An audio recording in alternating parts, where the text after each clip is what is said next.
Right. So according to StreamYard, we're live. Now I just gotta wait for YouTube to notify Vipe Nation that we're live, which YouTube just did. I am really loving the timely notifications by YouTube lately about letting people know that we're live. So now everybody knows that we're live. So I guess I'll wait for you all to saunter on in here, and then I will go into the introduction, and we will begin tonight's podcast. I do apologize because I didn't know that I had set the podcast to begin an hour from now. But the time that me and Matt agreed upon was always 8 p.m. Central, 9 p.m. Eastern. I just scheduled it wrong. So glad that you guys are in here. And actually, yeah, I should probably retweet that out like he just did and go to work here. Give me a second, you all, and we shall begin. All right. We are live. Okay. Let me tweet this out and we can go to work. Come on, dude. Come on, Twitter. Come on. Boom. All right. So that's been tweeted. People are coming in. We got 13 people in the live chat. How y'all doing? And then now we can begin. So, so let me get to the introduction.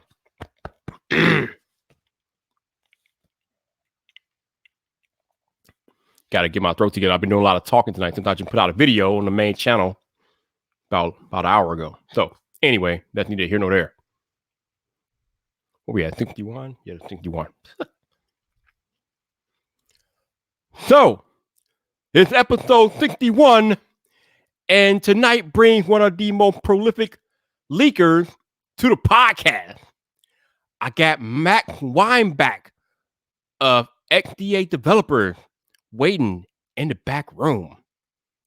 Leak galore, tech galore. This is going to be a good podcast.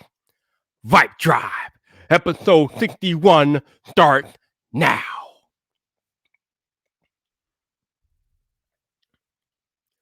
What's up, people? This your boy Viper, the man about tech, and welcome back to another episode of VypDrive. This is the podcast about tech, hosted by the man about tech, and tonight I have XDA developer and boy genius, Max Weinbach. Let me bring him in. What's up, bro? How you doing? Hello. I'm doing well. Okay, before we start the podcast, why do people have a problem with me calling you boy genius? Like, I saw so many people coming for your neck when I put that out there. What's going on, Mac? Who did you piss off? I piss off a lot of people on a daily basis, so it's probably just all of them coming together. Wow. I mean, I didn't even think about it when I just put it out there because I put out promo for these podcasts and things like that. But They were really coming at your neck when I called you boy genius. They were like, "He's not a genius." Blah blah blah. Like, man, y'all don't shut up. There was that one guy who was like, "Yeah, he's just having people tell him stuff and tweeting it." I'm like, "Well, yeah, that's most leakers." Ridiculousness, man. Ridiculousness. All right, so let's get into it here. You work for or you work with XDA developers. So can you explain to my listeners what is it that you exactly do at XDA developers? Well, I actually make videos for their YouTube channel, so XDA TV. I write news articles and I cover all the Samsung stuff. And then I also do like system teardowns and some help out with some development stuff, generally Samsung or Google related. Now, can I take that to believe that you are a Samsung guy, or is that just something that you do for XDA? I'm pretty much a Samsung guy. So I started out like doing Samsung stuff, and that's actually why XDA was said, "Hey, you guys should come. You should come work for us because why not? You do Samsung. We need a Samsung guy." Gotcha. Okay. Yeah. Got you. So you are most noted in the tech space as a leaker per se. So yep. I guess my first question is, why? What possessed you to become a leaker? So I got really bored years ago and started doing app teardowns on Samsung apps in system at that point it was Samsung Experience betas. no, it wasn't even Samsung Experience at that point. It was still TouchWiz of TouchWiz betas. And I found new features that were coming out, and I started posting them, and I was like, oh, this is kind of a leak, isn't it? Yeah, no, I'm a leaker now. And then I did nothing for like a good 9 months until I started leaking that beta software. I got it like 3 months early, which was always fun. And that's when I was like, oh yeah, I'm kind of a leaker now. And then that source dried up, and I stopped being a leaker and just started doing news until like last year when I had someone message me with pictures of the S10 Plus, which I couldn't post. And I started like describing those on Twitter. Like some people saw it at that point. I had like under 1,000 followers, and some people saw it. And they're like, "Oh, that's cool." Then the Note 10, and more people saw it, and they're like, "Okay, maybe he's right." And now we're on the S20, and that's when now I am the leaker for Samsung. It's interesting because I was watching the everything Apple Pro video about the blue iPhone 12 and things like that. Yeah. And he made a disclaimer as he was going through the video. He was like, "Now, just to be clear, Max isn't always accurate with his leaks." And I was like, "Wow, okay, Phil, okay, that's how you gonna do, my man. All right." Okay, to be fair, the Apple leaks have been like 75% right, which isn't perfect. But Right. the Samsung leaks have been like 99.9% right. Okay, so I'm glad you discussed that. I'm glad we came to that point. So for everybody watching and everybody that would or could be listening on audio only, can you take us through the process of what you do when you discover a leak? Like, how do you go about finding leaks? So for softwares, I will, every time there's an app update or it's an update in general, I will take a bunch of the apps from it, go extract them off the phone, throw them into a bunch of tools on my computer, and then just look through everything, every image in the app, every strings, all the text, just everything in the app. Sometimes I'll even go look at server-side stuff to go find it, and I will find everything new. And then if it's something new and interesting, I'll go either tweet it or write about it, and that's a leak. And then for other leaks, like the pictures and stuff, I just get random messages on Twitter sometimes of people like, "Oh, hey, so this is a new device. Feel free to leak this." Wow. Yeah. It's pretty cool when people are like coming to you privately with leaks that you can work with. That's pretty cool, man. Oh yeah. After I posted those original pictures of the S20 Plus, that source, by the way, is just amazing. They're a great person along with having a great device or a great source. But after that, I gained 2 or 3 other sources that were like, yeah, so we got this info. Here you go. It's funny how that works. But Oh yeah. all right. So as you know, there are always two sides to every story and things like that. So Max, I think there's a growing sentiment in the tech space. I don't know if it's in the whole entire community as a whole, but there's a growing sentiment in the tech space for sure that a lot of people are getting tired of everything being leaked. They want to be surprised when things leak, and then these companies hold their events, and some of the leaks may be right, some of the leaks may be wrong. When things happen at these events that companies and they don't come through with what was leaked, then people get mad at the company, even though it's not really the company's fault that things are leaking. So what do you say to people that may be getting tired of everything being leaked? I gotta say, just deal with it. Leaks are gonna happen. Oh yeah. Oh, wow. Yeah, no, leaks are gonna happen. Leakers are gonna leak stuff. We're gonna find new things. If companies are gonna keep messing up, we're going to take advantage of that, leak it, and like, it's exciting to see leaks come out. It's not some boring thing. It's not like some long report where this may or may not happen. These are fun leaks. They're entertaining. So you just gotta deal with it at this point. If you don't want to see it, don't look into them. If you don't believe it's going to happen, don't believe it. If you do and it doesn't happen, oh well, something was wrong. But if they're fun, it's not all business. It's a little bit of fun in there. Yeah, I mean, it's almost like, in my estimation or in my eyes, it's almost like being a detective per se. I mean, you have this knowledge or you have this ability to go and find hidden code that might lead to information that could potentially be a leak about something new.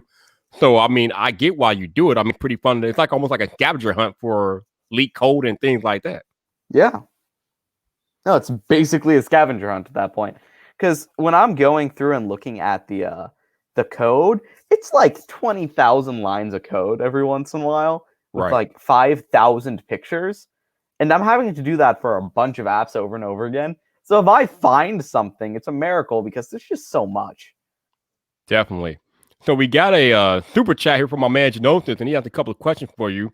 He says, will there be an option for the new Galaxy S20 to 2K 120 hertz? So I'll let you answer that one first. No, nothing. Nothing in dev settings, nothing in actual settings. You can't do it. And the second question, how optimized is One UI compared to TouchWiz? TouchWiz was terrible. One Yes. UI is great. Yes. That's all I'm going to say. The optimization, it doesn't seem like Samsung optimizes anything, but I have seen a lot of what they do, and they optimize more than most other companies. It just doesn't look like it because it was built off a bad framework, but with One UI, they kind of redid everything. So it's definitely a lot better now. Okay. So I'm going to kind of piggyback off what I asked you earlier, or what I was telling you earlier about how people are getting tired of leaks. There are so many leaks in the tech space now, Max, that companies like Google have actually taken to leaking their own stuff. So what do you think about companies who have taken it upon themselves to leak their own tech and things? Honestly, it's good. Because so what I've realized is with the S20, if you actually look at Google Trends, barely anyone cared about it until the leaks started. And some are right, some are wrong. If they're wrong, it disappoints. If they're right, it's kind of boring. What Google can do if they post it themselves earlier, OnePlus, they do it as well. If they post it early, they control it saying, hey, this is going to happen. This is what you should get excited for in a couple months. And there's going to be more than this. Yeah, I think that is a pretty interesting way to go about it. Like you said, these companies are trying to get ahead of all the leaks, so they can establish reasonable expectations for when they actually do hold their precedent about whatever product it is that they're unveiling. So definitely a different way to go about it, but kind of smart. Oh, definitely. I like companies leaking it themselves, even though the fun like anonymous source leaks are more entertaining for me. Right. Because you never know where they come from or how accurate they might be. So it's always a bit of a mystery with those. Definitely. Oh yeah, always fun. Always. So you are a current owner, unless something has changed since the last time I talked to you, which was only 3 weeks ago. But you are the current owner of a Samsung Galaxy Fold. Yes, Which is in his hand. For those of y'all listening on audio only, he is holding the Galaxy Fold in his hand. I love this phone. Always great. And that was my next question. I know you love the phone. What is it about that phone that you love so much? It's just fun to use. There's no feeling that is the same as opening and closing the display on that phone. It is just the best. And you've used the Moto Racer, right?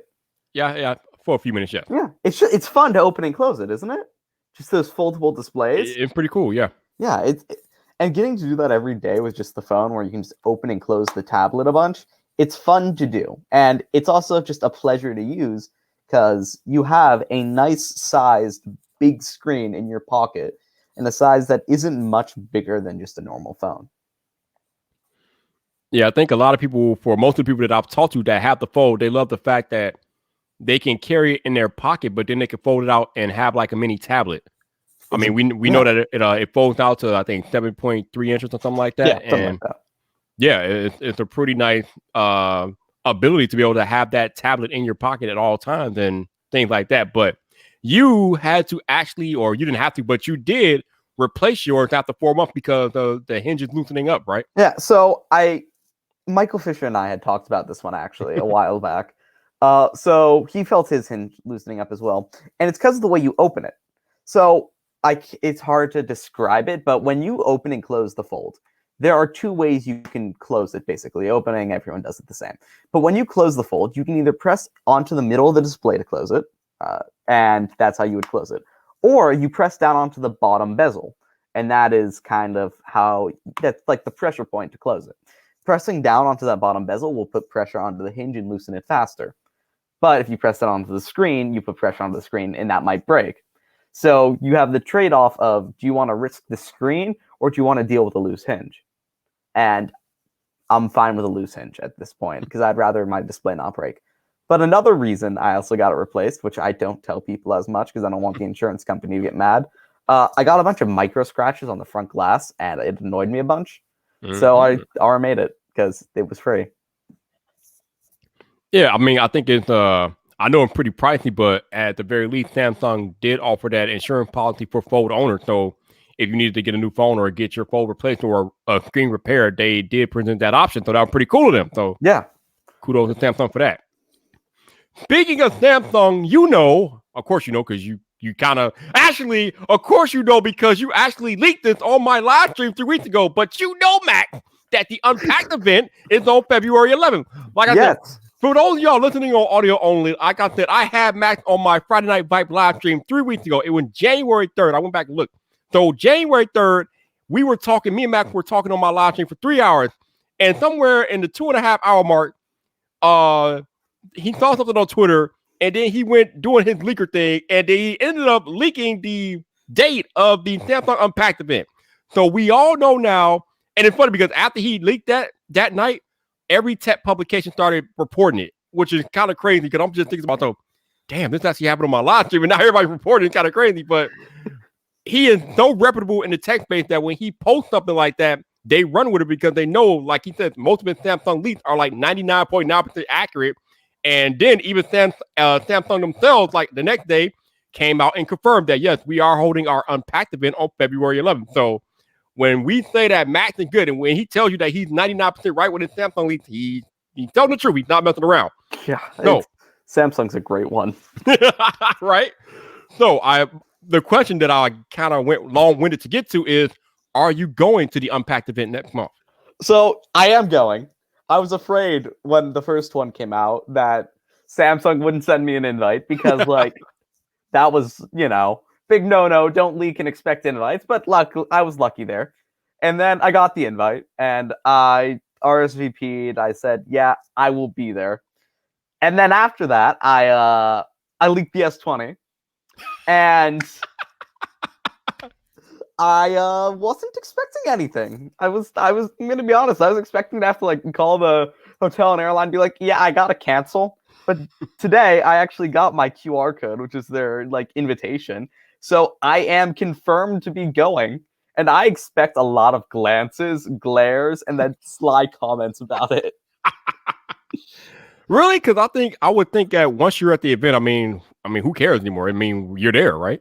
Oh yeah, no, and most of the media probably would have already seen it. I'm not sure if they're doing pre-briefings or anything, but most of the media probably would have already seen it. So at that point, it's just basically a party. Right. Basically, yeah.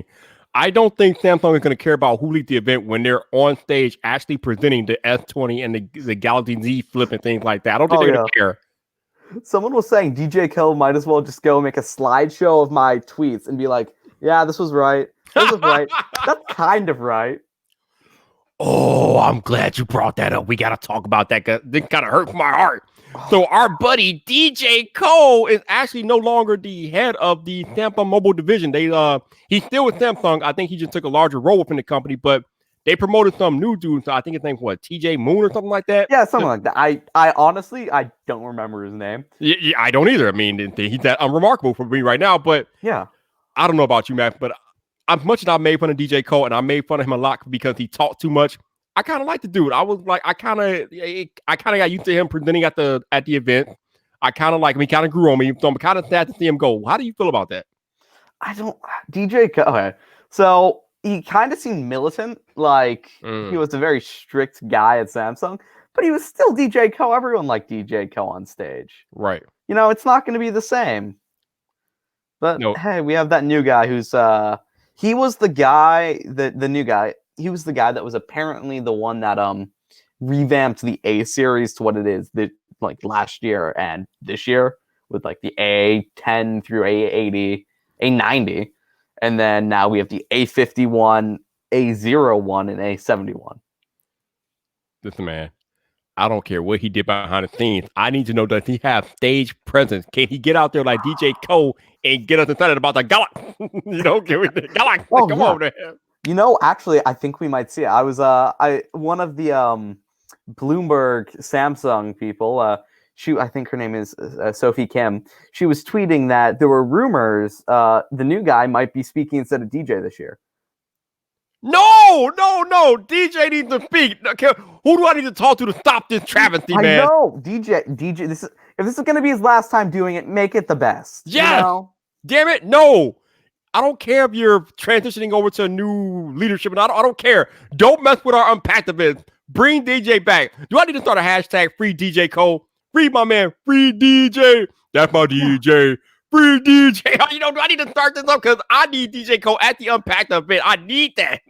Oh no, DJ! If DJ doesn't do it, there will be riots through all the journalists there. I will start the riot, okay? I need my man DJ Cole at the event, opening up like he normally does. Hell, if he wants to talk for 25 minutes, I will allow it this year. If it's going to be his last Unpacked event, he can have the floor. Let that man work. Oh yeah, I 100% agree there. DJ is the best, and that's like, at this point, I kind of like. It's one of the few reasons I watch Unpacked, or in this case, go to it. It's for DJ. Everyone loves DJ. Yeah, man. Don't mess with DJ, man. Don't mess with DJ. So we got technically T out here in the live stream chat talking about some give us somebody new. What? No, DJ Cole is an institution, man. What are you talking about, T? Stop it. No, you can't get DJs. I don't care if you can sometimes not understand him. He's DJ. Yeah. he like I said, he's an institution. He is a constant at these Unpacked events, man. He's been doing it for like 5 years. Like, you can't get rid of him now. Leave DJ alone. Leave that man alone. Yeah. So, the Unpacked event is on February 11th, which is like, what, 3 weeks from now? Yeah. And like you said, you've already leaked the S20, so we got to talk about these S20 leaks. I mean, there's a whole spreadsheet or a whole sheet out there with all the specifications for all these S20 devices. I don't know. I know the other. I can't pronounce the other dude's name. The guy from India that does Ishan. Oh, yes. He leaked the whole spec sheet.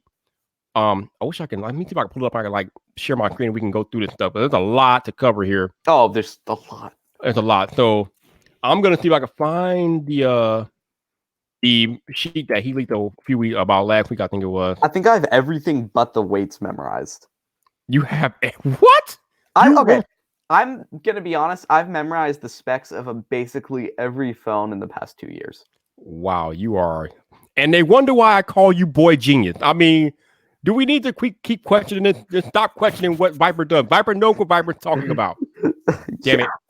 But now we are going to look at the spec sheet because I have it pulled up here. If you're listening to audio only, we will break all these specs down and go from there. So, Max, let's start with the Galaxy S25G, which is the entry level model. It will have a 6.2 inch display. It will have it says Exynos 990 right here, but that's obviously Snapdragon. In the US, it will have the Snapdragon 865. Yep. Now here's where I'm confused. It says right here it will have a micro SD card slot, but I don't think so, right? No, that one does. All three do. Oh, okay. I thought they were reserving that only for the Ultra, so they are gonna. Okay. Yeah, all three. Ooh, okay. All right, Samsung, I see you. So the entry level S20 is gonna have a 12 megapixel camera. Yep. A 64 megapixel telephoto here. And a 12 megapixel ultra wide angle lens. Yeah. Also, it will have a 3 times optical zoom, up to 30 times digital zoom, which is just bananas. And even the entry level S20 will be able to do 8K 30 frame per second video recording, which is just bananas. Yeah. Also, so that 64 megapixel telephoto, it's there on both the S20 Plus and S20.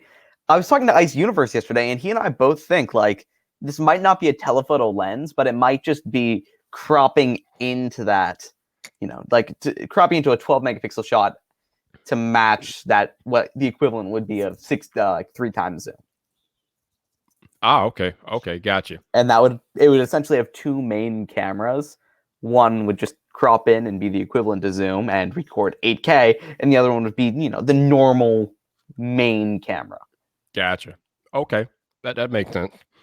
Yeah. So also on the entry-level S20, it will come with a 10 megapixel front-facing camera and be capable of recording 4K 60, which is very, very cool. Yep. Hopefully there won't be any limits on 4K, but I think Samsung got rid of the limits last year, so we should be good there. Yeah, they've been gone for a while. 4,000 milliamp hour battery on the entry-level model. I mean, this entry-level S20 is a beast in itself. Oh, and we haven't We haven't even got to the big boy yet. Oh my lord! So we got a IP68 water resistance and Android 10 with One UI 2.0. So that is the entry level model, people. I tried to tell Sean that's also one UI 2.1. Okay. Yeah. So that price though, oh man. Okay, so yeah, we don't really have price on here, but how much do you think it's going to start at? So Sean actually leaked those prices earlier today with his renders. So the S20 LTE version, which is available in some European and Asian countries, 900 for the LTE S20. Ooh, the S20 5G, 1,000. Oh, yeah. S20 Plus, 1,000.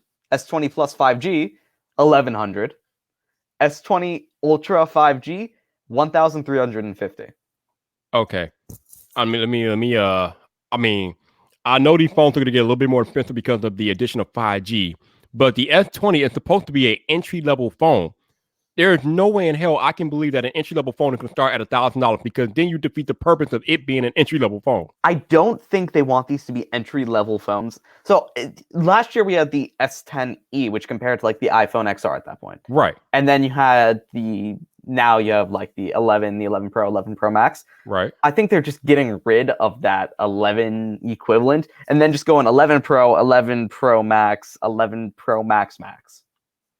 But that makes very little business sense for Samsung. They would do an A50, probably like an A80 or something like that launches in the US that would have 5G and be cheaper. Maybe an S20 Lite sometime mid-year. That is crazy. Okay, so let's keep going here. So now let's talk about the S20 Plus. So the S20 Plus has a 6.7-inch display. It also has a Snapdragon 865, blah blah blah, quad HD display, good, all that good stuff. It has a micro SD card slot. It also has a 12 megapixel main camera, 64 megapixel telephoto, and a 12 megapixel ultra wide. But it also includes a time of flight sensor on the back. Yep. That's the only difference between the S20 and S20 Plus. It's that one time of flight. Yep. Yeah, you're right. Everything else is pretty much the same. Like same 30 times digital zoom. They both do 8K 30 frames. They both have a 10 megapixel front facing camera. But the S20 Plus does have a 4,500 milliamp hour battery, so the battery is slightly larger on that one. Yeah, and then that is just a huge battery on that. Yeah. And then you get to the larger phone. Oh, yeah. So now we got to talk about the Behemoth, the Galaxy S20 Ultra. Now, this phone is practically for NBA players. We are talking about a 6.9-inch display, Max. Like, what in the world? That is massive. That is mammoth, bruh. That is craziness. Now, this phone is going to have a maxed out internal storage of 512 gigabytes, which is just bananas by itself. 512 gigs with 16 gigs of RAM. 16 gigs of RAM. But what? What? We don't even need all that. That's legitimately more than the Mac. That's double the MacBook Pro I'm on right now. Exactly. Is that me too? I'm on a MacBook Pro with 8 gigs of RAM too. So yeah, you're right. Which is crazy. At that point, it's literally a mini computer in your pocket. But this Galaxy S20 Ultra, is coming back with a 108 megapixel main camera. That is so many megapixels. Why, Max? What are they doing with this? Why all these megapixels? So, pixel binning. Sorry, what Noma? What something binning? Noma binning. So basically, that's going to take 9 pixels and merge it into one to have an effective larger pixel size. So instead of having a bunch of small pixels, you take 9 of those, combine it into one to have one large pixel. Wow. And then that would end up being 12 megapixels. So most of the shots you take will be 12 megapixels, even though it's an 108 megapixel sensor. That is bananas. That is definitely bananas. Yeah. So in addition to having a 108 megapixel camera on this S20 Ultra, this thing is going to have a 48 megapixel telephoto lens and a 12 megapixel ultra wide with the time of flight sensor. It has a 10 times optical zoom up to 100 times digital zoom, Max.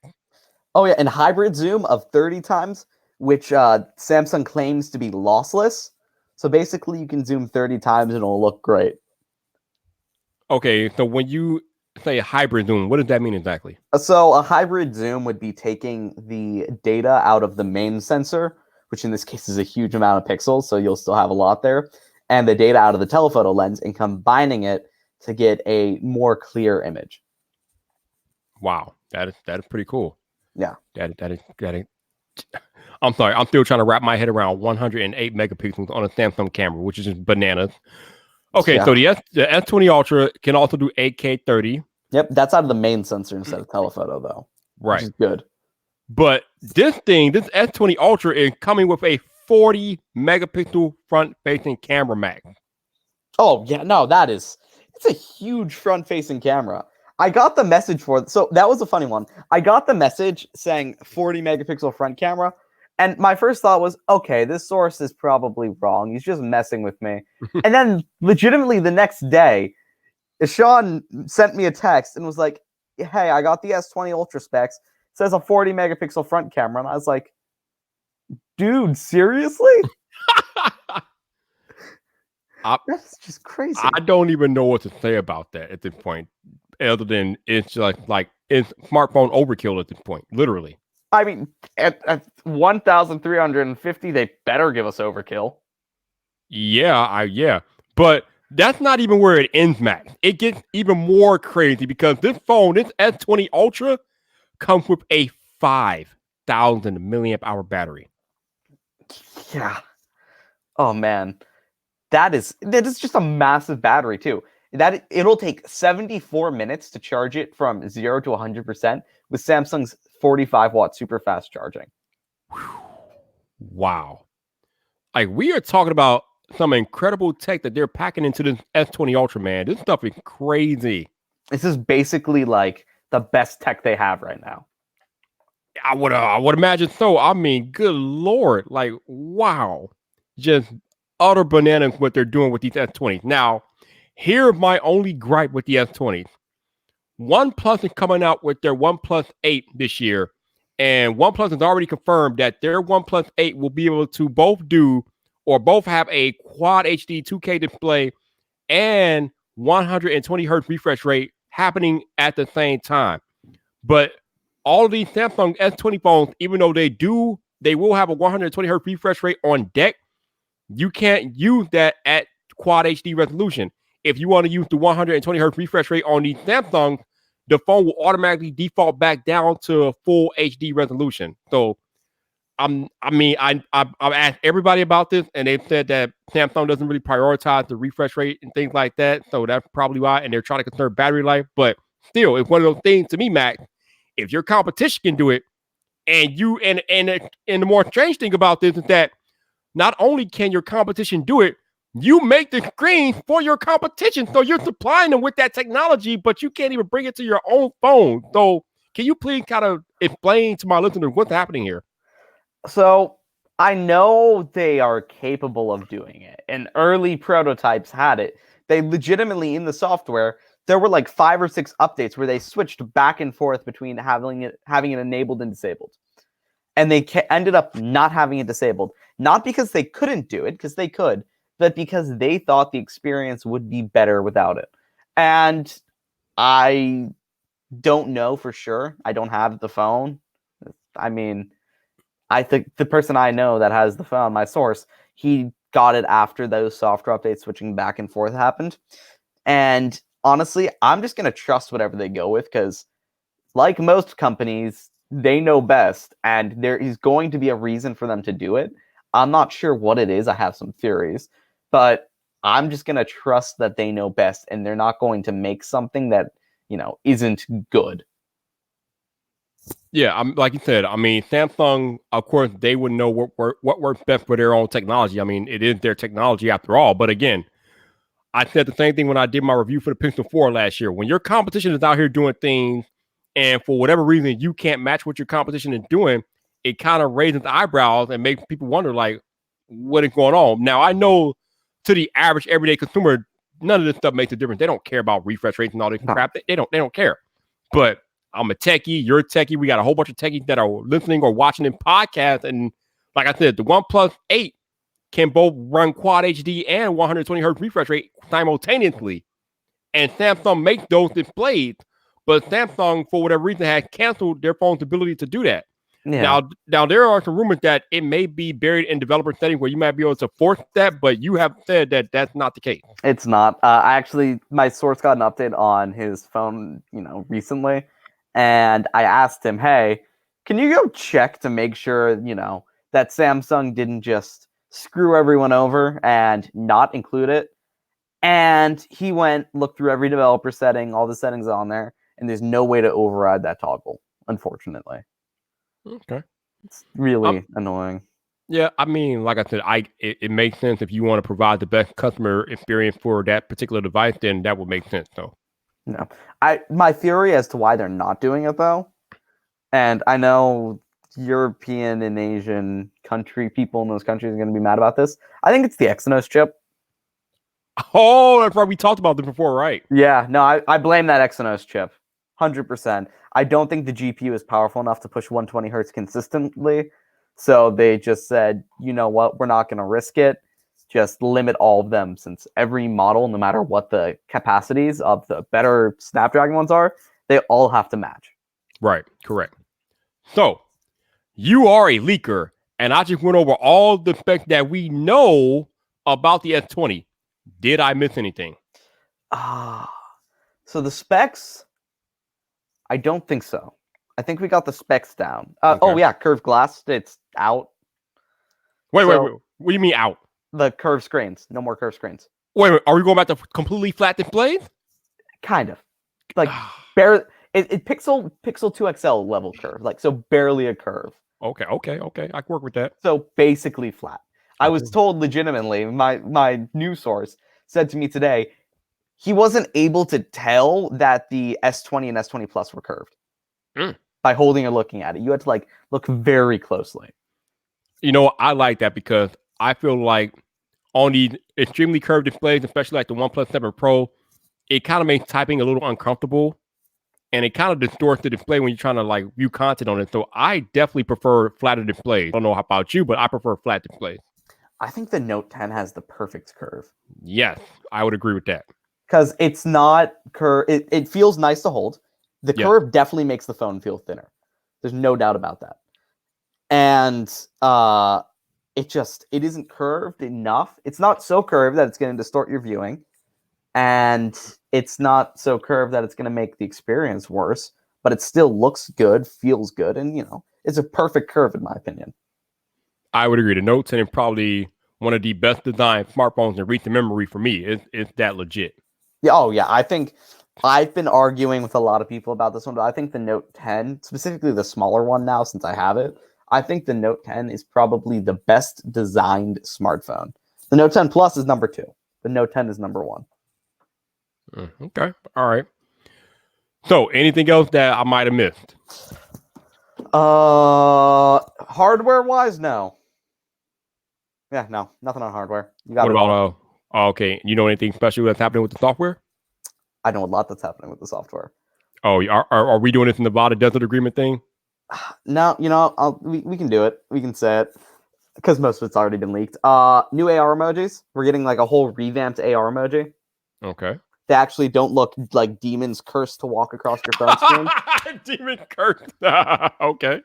They actually they look good, and it's great because they don't look stupid, and I actually might use them now. So those look nicer now. They added children AR emojis, which in my opinion is really creepy. Okay, yeah, that is definitely creepy. Why would you ever? Who thought about that? Who approved that? Just remove it, please. You can now use the AR stickers on the Pixel where you can throw down things, and they basically added that with AR emojis. Oh, okay. AR stickers, those Pixel ones, will be available on the S20. Gotcha. Okay. It'll be in something called AR Zone. They've revamped all of the AR apps, Doodle, AR Doodle from the Note 10, and Bixby Vision got revamped. We're getting something called Quick Share, which is basically AirDrop. Ooh, that's a really nice one. I wrote that one up today. So that's going to be great. What else was there? There has to be more that I can't think of. Oh, camera features. We're getting a lot more camera stuff. Okay. So a couple new modes. One called single take photo, where you will basically move your camera around an environment or around something, and it will take a bunch of different photos, videos, clips, and then show you all of them afterwards and like organize the best ones and have them already edited for you. And it will take out of the ultra wide telephoto and main at the same time. So you can go through and just select whatever you want after, and it will automatically take everything. And then director's view, which is going. I think that got removed, so it's not worth mentioning. I think they canceled that before launch. And then pro video mode, which is basically the pro photo mode but video. Yeah, a lot of people were mad that they took pro mode out of video, so you're saying they brought it back finally. It's its own mode now. Oh, no, okay. That will make a lot of people, especially content creators, very, very happy. Yep. Oh, and it's 8K at 24 FPS because they used the wrong frame rate. Gotcha. Okay. All right. Gotcha. Okay. So yeah, those are all the details that we know about the upcoming Samsung Galaxy S20. But actually, we haven't really talked about the clamshell foldable. So do you know anything about that? I know a lot about that, actually. That was a new development on my end from the past couple days. And I am more excited about that than the S20s. Anything that you could share? Everything. I tweeted like a bunch of it out.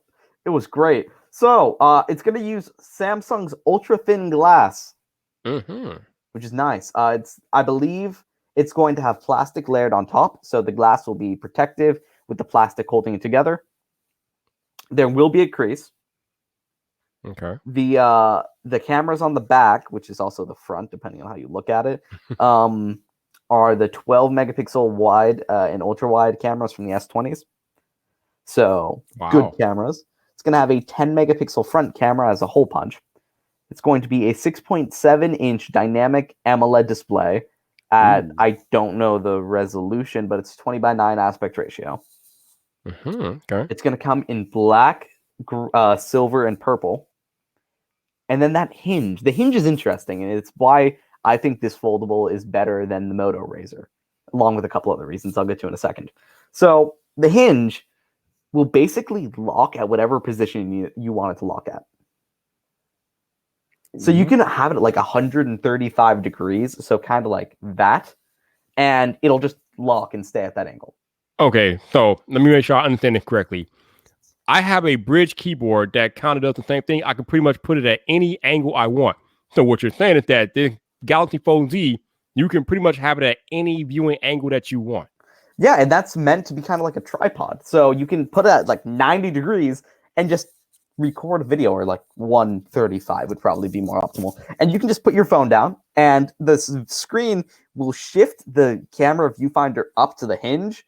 So just the top part of the screen will have it, and it will like look nice and good like that. Okay, that is legit. It also works with like other apps, so like Google Duo, I think Snapchat and FaceTime, or Snapchat and Instagram. As long as the damn thing is durable, I'm excited about that. That's good stuff. Oh yeah, no, the glass will definitely help, and I know the hinge. I believe they redid the hinge, which is good, and everything else is still glass and aluminum. Any special software feature coming with this Fold? I think it's just going to be Android 10 with some One UI things in there, and then that like weird cropping thing where it'll like move up to the hinge when it's folded in half. Okay. So yeah, and then I think that's going to outdo the. Oh, you'll also be able to use this. There's like a tiny screen on the front. It's like literally a 1-inch screen. It'll be used to show charging speed, date, time, and it's a camera viewfinder. Gotcha. Okay. Do we know potential price? I was told 1,400, but other rumors say about 1,000. Okay, because a lot of people thought that this would be under 1,000, especially given that the actual true successor of the Galaxy Fold is coming at some point too. But you're saying not so much. I think, look, as long as it undercuts the Razr, it's good in competition. I mean, I don't know, because the Razr is an established icon, and Samsung is still off the fresh of the heels of the unfortunate happenings of the original Galaxy Fold. So I think they need to do a little bit more than slightly undercut the Razr if they want to compete. Okay, but undercut it by 100, give it better cameras, which it'll have, better specs. This thing has a 3300 milliamp hour battery and a Snapdragon 855 plus. Okay. You can't really compare it to what a Snapdragon 670 and like a 2000 milliamp hour battery. You can't really compare that one. As techie, we can, but again, the average consumer is not going to care about any of that stuff. They're going to Okay, see but that. the average consumer also isn't going to buy the Razer since it's Verizon exclusive with eSIM only, and the new Fold is going to be on like every US carrier and unlocked. I would not be so sure. See, I know you're a little youngin, so I don't know if you remember, but when the original Moto Razr came out, it was the iPhone of its day. So there's going to be a lot of nostalgia attached to that. See, I don't think so. I think people are too attached to their iPhones right now to want to go back to that old design. And people that aren't attached, people my age, maybe a little bit like within 10 years older or so, wouldn't really care about that and would just go for whatever looks coolest and is good. Because the generation that would be attached to the nostalgia with the Razer is probably the generation that just absolutely loves the iPhone for its simplicity, which I don't actually think it's simple anymore. And they're just used to that. So even though the Razer is cool, they wouldn't want to go back to that because of the price and that they already have something that is arguably better. Gotcha. Okay, so I'm looking at the tweet that you were talking about that Roland tweeted out because I think Ishan tweeted out the same thing earlier about the no, I think it was Ben Guessing who tweeted this earlier today about they tweeted out real time renderings of how the Galaxy S20 is going to look, and this thing looks damn good, man. Oh wow. yeah, I really like the look of the pink one. I like the pink more than the blue, but I'm not really a pink guy. I'm looking at the fake gray one, and that looks so sleek and smooth. Like, ooh, I love the gray S20 Ultra. Ooh, yes, yes. That is the one I am going for. It kind of annoys me that they put text on the camera though. Yeah, I mean, but then again, it's on the back of the phone, so you're not really gonna see it per se. But yeah, I can understand what you're saying. Yeah, it's just it's kind of annoying. At least it only says space zoom and like 100 times. Okay. Could have been worse. All right, before we get out of here, did you pay attention to the happenings of CES at all? A little bit. Anything there that caught your eye? There was so there was something I saw from one of the websites that it was an underwater scooter. What? Yeah, wow. So it's like a little it's a thing you hold on to it and you can like move around and like drags you underwater. See, I've used one years ago. And it is really fun. I used it in a big pool with a scuba system on. It's a lot of fun. This one's smaller and more powerful, and that just looked crazy. Also, Bali is cool, and the Samsung like kitchen arms thing with the robotic arms. Okay, I didn't see the robotic arm thing, but I did see Bali. Bali is a little crazy. I think it looks fun. Oh yeah. Like it got a little ball tracking and following you around. It's definitely interesting with the possibility that you can do with that. Oh yeah. Man. So we are in a brand new year, Max Weinbach. It is 2020. We are about to head into February. So let's get out of here on this note. What are you looking forward to most as far as tech goes here in 2020? Foldables, foldable everything. I want foldable laptops, foldable tablets, foldable phones. Michael Fisher will be so proud of you right now. Michael Fisher and I agree on one thing. And it's that foldables are amazing. Yes. He is a foldable fanboy for sure. Oh, yeah. He's right to do so because foldables are great. Like I was talking with Sojino Best earlier this week, and I was talking about how there's a whole army of you all on Twitter that have the Galaxy Fold, and you all in that phone. Oh, yeah. No, it's Narav, Max J, who's another phone leaker, me, and Michael Fisher. It's like the four of us.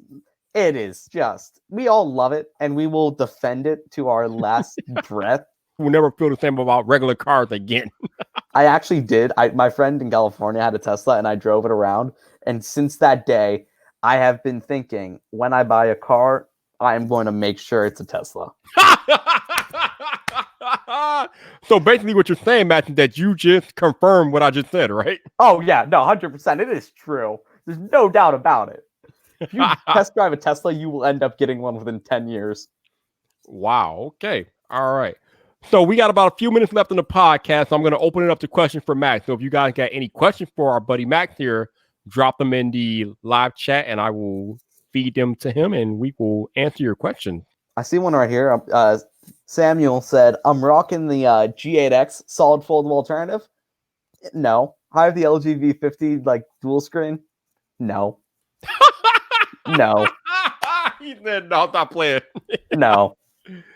No, it's not. It's just not that great in comparison. You can't compare a dual screen device to a foldable because they are nowhere close to being the same. What do you think about the Microsoft Surface? What is it? Neo and Duo? Yeah, I think the Windows one, which I believe is the Neo, that looks cool. I kind of like that idea. But the Duo, why would you buy a Duo if you have a Galaxy Fold out? Like, I kind of get the point. It looks cool, but I don't think that's not like a reason to get a dual screen phone. I don't know. I have to see how Microsoft handles the software, but the way LG handles it, don't buy it ever. It's bad. Just don't. Wow, he is just like not for the whole LG dual screen display. No, not a fan of it. I'm also not a fan of the Nubia one where it has the screen on the back. Oh, I've heard about that. Yeah, right. The Z20. Right. Yeah, the screen on the back it gave me a headache and it hurt my eyes to look at it, which made it useless to me. Uh-oh, not good. We got a question from Trenton Marshall who said, Max, what is your biggest gripe about iPhones and iOS? Apple doesn't make changing any settings easy. You have to go through like a whole process and it's annoying. Amen to that. And also iOS 13 has been the buggiest operating system I have ever used. Whoa. Not more buggy than iOS 11 now. Come on now. No, in my experience, it is. Wow. Oh, yeah. So I cannot stand iOS 13. Like, I recorded a 10-minute video that the hands-on, like, the plastic CADs I printed of the S20, and it just didn't save the video. Ooh. The video just disappeared. What? It just wouldn't save. And I lost the video, so I had to re-record the entire thing. Oh, man, that's rough. Also, the screenshot cropping bug that Jern and I both have. You still have it? I thought they fixed that. No. Even on the newest update, I still have it. I'm on the betas. I have my iPad Pro is on stable. My iPhone's on beta. Both have it. Damn. Wow. I will agree. iOS 13 is definitely buggy, though. I've had my share of bugs, for real. Yeah. All right. Ethnic wants to know what's happening with the Mate X. It basically failed in China, and Huawei's probably not going to launch it internationally because it's a bad foldable. They'll come back, release something very similar to the Galaxy Fold in about 6 months with M Pen support. Okay. That's basically it. All right, wait. Nope, that's not the one I wanted. Where's the one? Okay. Oh, Mari QHD says, what do you think about the new aspect ratio making the S20 Ultra smaller than the Note 10 Plus? Yeah. I have the Xperia 1 from Sony, that 21:9 aspect ratio. It's nice. I like tall phones. So I don't mind that. Also, it's not smaller. I have the CADs. The S20 Ultra is still bigger than the Note 10 Plus. But it's nice. I like the size better than the Note 10 Plus, even though both are just huge. All right. So Mishat wants to know, is being a leaker dangerous? For me, no. Not from a legal perspective, but from a PR perspective, yeah. PR people, companies, teams just don't like leaks, as you might imagine. Right. Except OnePlus, where their PR teams will like anonymously send leaks out to companies, to blogs. All right, so we got this dude Rack commenting on my subscriber count. I don't know why he's doing that, but if you're gonna comment, just realize that this is only one of 2 channels I have. My other channel has like almost 3 times the subscribers I have here, so just be aware of that. But anyway, and you're doing well. You got a great channel, great content. No doubt, man. No doubt. I'm just out here grinding, dude. I'm out here grinding. You're grinding a lot. It is great. Man, I got goals, man. Like I said, on the main channel, I'm trying to hit 100K this year. So I'm trying to drop 4 videos a week on the main channel. Drop the 4th video tonight. So if you guys haven't watched the video on the main channel, there's a new one out. So go do that. Appreciate you all. But I think we are going to wait. We don't know. We got another question. Let me see if this pop up. I see another question down there, but StreamYard is like lagging or something. Let me see if I can see. Matt Leon wants to know, Do you prefer the name S20 or S11 for the new S series and probably Note series? S20 is fine. I think it sounds better than S11. I don't know about you. I think it sounds better, so I think it's fine. This is some type of troll stuff in my eye, because I feel like Samsung can try to leapfrog Apple with the iPhone 12 and things like that, because I don't think Apple's changing the name of iPhones this year. I don't see it happening. But it also makes sense to me because they want to match the year. We're now starting off in a new decade in 2020, so you kind of want your phone to line up with your year. So that's why Samsung is starting off with S20. So when 2021 comes, they'll have the S21 and so on and so forth. So it makes sense, but I still think part of it is just to troll Apple. Yep. No, pretty much. I know it's for future naming stuff.